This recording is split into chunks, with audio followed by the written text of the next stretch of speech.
కనబడతా ఉంది.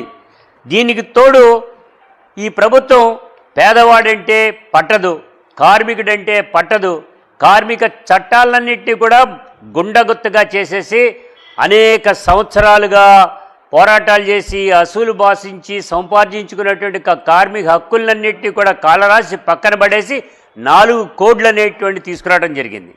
ఇవాళ మరలా గ్రామీణ ఉపాధి పథకం పైన హక్కుగా జీవనం సాగించేటువంటి వారిపైన గ్రామీణుల్లో అంటే ఇవాళ ఈ కేంద్ర రాష్ట్ర ప్రభుత్వాలకు కనబడతా ఉంది నిరుద్యోగులంటే ఓన్లీ పట్టణాల్లోనే ఉంటారు అనేటువంటి దాంతో అనుకుంటే ఇవాళ గ్రామీణ ప్రాంతాల్లో కూడా నిరుద్యోగ వ్యవస్థని తీసుకురావడానికి వీళ్ళు డైరెక్ట్గా తీసుకొచ్చారు.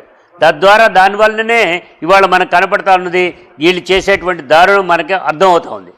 దీన్ని బేస్ చేసుకుంటే నేను ఒక మాట మాత్రం దీనిలో చెప్పగలను. పార్లమెంటు జరుగుతూ ఉంది, వైసీపీ పార్లమెంటేరియన్స్ డైరెక్ట్గా పార్లమెంట్లో ఈ యొక్క పథకాన్ని తప్పు అనేటువంటిది స్పష్టంగా ఇక్కడ చెప్పారు.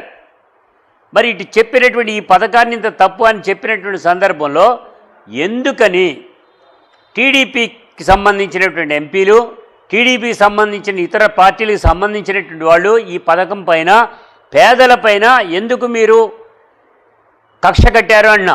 ఇవాళ 100 రూపాయలు ఇస్తే 40 రూపాయలు మళ్ళా ఇవాళ రాష్ట్రాలు భరించుకోవాలంట. రాష్ట్రాలు భరించుకునే పరిస్థితి ఉందా? ప్రతి వారం జోలు పట్టుకుని చంద్రబాబు నాయుడు గారి ఢిల్లీ పరిగెత్తుతూ ఉన్నాడు.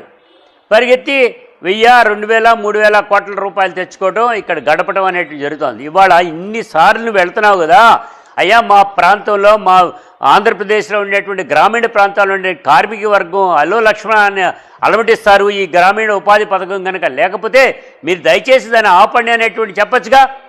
నీకు మంచి మెజారిటీ ఉందిగా, కానీ దాని గురించి చెప్పరు. వెళ్ళేటప్పుడల్లా ఎంటీ సంచి వేసుకెళ్ళటం, వచ్చేటప్పుడల్లా అప్పుల సంచితో బయటికి ఇంటికి రావడం అనేటువంటి జరుగుతూ ఉంది. దీనివలన ఈ రాష్ట్రానికి, రాష్ట్రంలో ఉన్నటువంటి పేద ప్రజలకి నువ్వు చేసేదేంటి? కబుర్లు తప్ప ఏమైనా చేయగలుగుతున్నామంటే ఏమాత్రం చేయలేదు, కనబడలేదు అనేటువంటిది కూడా కనబడుతూ ఉంది. అందుకే మేము చెప్తున్నాం, ఓ పక్క నుంచి ఈ రాష్ట్రంలో రైతాంగం ఆత్మహత్యలు చేసుకుంటున్నారు, రైతాంగాన్ని పట్టించుకునేటువంటి పరిస్థితి లేదు, గిట్టుబాటు ధర ఇచ్చే పరిస్థితి లేదు. మిర్చా, లేకపోతే వరి, లేకపోతే ఇతర కొబ్బరి, వేరుశనగ, వీటన్నిటిపైన రైతులకి వాళ్ళందరూ ఆత్మహత్యలు చేసుకుంటుంటే ఇవాళ కార్మిక వర్గం పైన కూడా సమ్మెట దెబ్బ కొట్టడమే కాకుండా వాళ్ళ జీవనోపాధికి